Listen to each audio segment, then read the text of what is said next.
Hey there, Pete. Take a seat. I'm about to turn up the heat. I love meat, but there's some that I won't eat because they put too many ingredients that make it too sweet. So let's go inside Costco, try to be discreet. Let's get off the street, go shopping for some elite meat. All right, this rhyme is complete. Wow, that was neat. So we are in Costco right now. I'm about to show you guys cheap meats I won't eat and $4.99 carnivore meals I would prefer to eat instead, as well as ways to save money. Rotisserie chicken is a meat I will not eat. I know they're super affordable, but they have sugar, dextrose, modified food starch, potato dextrin, carrageenan. They've got just a bunch of added ingredients. Now, some people, they eat the rotisserie chickens and they are thriving and they're very healthy. You know, I think this rotisserie chicken is better than 90% of the foods in the grocery store, but I just don't eat them because of the added ingredients and the way that they're cooked. I know this is a super convenient, affordable, easy meal, especially for families, but like I said, I've got easy, affordable meals that I will talk about more towards the end of the video once we get out of here. Another meat I don't eat is salami and pepperoni, because again, they have added ingredients, usually sugar in them, and they're just an ultra processed meat that really doesn't have as many nutrients in them as something like beef. I can get regular ground beef cheaper than I can get the salami. The beef is gonna have more nutrients and it's gonna be cheaper overall. If my option is to have either beef and eggs or salami and pepperoni, I'm going to go with the beef and eggs. But if my option is either having salami and pepperoni or peanut butter jellies, I'm gonna have the salami and pepperoni. Ham. Ham, just again, is gonna have those added ingredients. Honestly, the wrong kind of sodium in it and overall fat profile. If I were to sit down and eat a pound of ham or a pound of beef, I'm probably not gonna feel as good after eating that pound of ham. Another meat I won't eat is tuna. This one in particular has soy and vegetable broth in it, but in general, tuna is a very high mercury fish, whereas just right down the aisle, we got sardines, which are one of the lowest mercury fish, and they're more affordable. Also, sardines are one of the highest omega-3 foods on the planet. A 3-ounce serving of sardines has 1.3 grams of omega-3 fatty acids, whereas with tuna, it has 0.2 grams for that same 3 ounces. So skip the tuna, have the more affordable sardines. Oh, but these particular sardines are in olive oil. I think certain olive oils can be okay, but usually companies are going to use the cheapest quality olive oil they can find. So I usually stick to buying this same brand of sardines in water on Amazon. I'm not anti-hot dogs. I would just make sure that they are 100% beef hot dogs, because surprisingly, some of them aren't even 100% beef. And some of them do have added ingredients like high fructose corn syrup and sugar and other funky funkies. So I would just make sure to read the ingredients label and make sure it's 100% beef. If I was at a party or at a restaurant and these meats like pepperoni and ham and rotisserie chicken were my only options, I would eat them and I would be very happy. But if my other options are having ground beef or eggs or just other options that are going to be more affordable, more nutrient dense, then I'm going to choose those first before I eat those meats.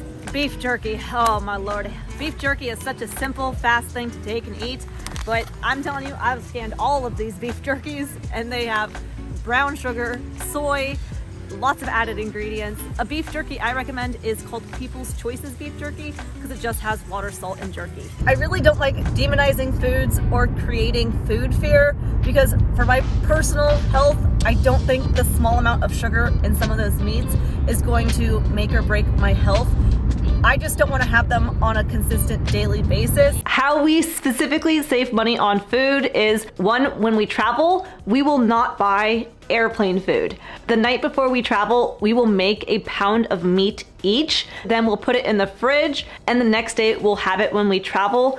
I have done chicken, pork, beef, lamb, you name the animal. I have taken it through TSA. I just add salt on top. It is cold, so we don't reheat it, and it's delicious. All of the fat will harden at the bottom of the container, and you just mix it in, and it is so good. We even will purposely make cold meat in the summer, where we'll cook our meat in the morning and then put it in the fridge just so we can eat cold meat. It's just super tasty. So if you're at work and you're working and you don't know what to eat, cold meat. Oh, okay, she needs to stop with the rhymes. Another meat hack is at Costco, instead of buying the 3-pound packages, ask the butcher to make a 10-pound chub, and that's a way to save money per pound on ground beef. Another Costco hack are these are the whole beef ribeyes. These are the ribeyes that were cut. So these ones are going to be more expensive because they already cut it, whereas these guys, they aren't cut, so you can save money by getting this slab of ribeyes and cutting it yourself. We also buy in bulk from a local farmer, so sometimes it's cheaper to buy things at the grocery store, and then sometimes it is more affordable from a farmer. Because for us to buy an individual ground beef package, it's more expensive than for us to just buy like 40 pounds at a time. So we obviously don't eat 40 pounds in like a day, but it's more cost effective to do it this way. The other way that we save money is by eating real whole foods versus protein powders. I get it. Protein powders are a fast grab and go meal replacement. I'm not anti-protein powders, depending on the protein powder, but I am anti spending more money than I have to. So protein powders are just, one, more expensive in general, but two, they also just don't have as many vitamins and minerals and nutrients as whole foods. Again, protein powders are very easy, but I've got simple meals we can make. These are my top 8 $4.99 meals. That's right, saving that extra penny, we're not spending $5. Number 1 is chicken soup. I will take chicken breast, shred it up, and have 4 ounces of chicken with 4 ounces of either leftover crock pot meat broth or any kind of bone broth. Cook 2 whole eggs over easy. Break the eggs apart to let that golden nutrition just mix on up in there. Add a tablespoon of butter into the mixture and then top it off with that sprinkly bacon. Next meal is my classic sardine wrap. I can just eat sardines out of the can, but for people who don't like the taste or want to try masking the taste, I will add either lemon, ghee, mustard, or a combination of all 3. Frank's Red Hot, avocado, just mix some other ingredients inside and then put the sardines in a cheese wrap, which can be found at Walmart, Target, Costco. I've pretty much seen these cheese wraps everywhere. Or another great $4.99 meal is a taco bowl where I'll do ground beef and add either some cheese, Frank's Red Hot, or if people want to add sour cream, lettuce, tomato, avocado. To give it that crunch, I will add Carnivore Crisp crumbs, which are definitely the most expensive part of the recipe, but otherwise pork rinds or some bacon crumbs are good options to add that crunch. With the pork rinds though, I would just be a little bit more careful to read the ingredients and make sure they ain't slipping any funkies in there. Next incredibly low effort meal I make is any kind of crock pot meal. I just take a little bit of water, put any kind of meat in there, whether that's a chuck roast, brisket, a whole chicken, or ribs, stew meat, ossobuco, any kind of meat. It cooks all day long. I don't even have to do any of the cooking. And the meals always are super large where I will have leftovers. I also love bacon wrapped chicken. I just take chicken breast and wrap it in bacon. Put it in the oven at 425 degrees Fahrenheit for 25 minutes, then turn the oven up to 450 degrees and bake for another 10 to 15 minutes, depending on chicken breast size. This is my favorite way to make chicken because I've had so many chicken breasts that are dry and just dry mainly. But when I wrap the bacon around, I don't know if the bacon just cuddles it in the oven, but the chicken comes out soft and moist and juicy and oh, it's so good. Another staple $4.99 meal we have in this house for breakfast is eggs and sausage. make scrambled eggs, over easy, boiled, broiled, omelets, any kind of egg situation, or like you guys recently saw, those egg muffins where I just crack eggs in a tin with some sausage, put it in the oven, comes out, we got a little muffin.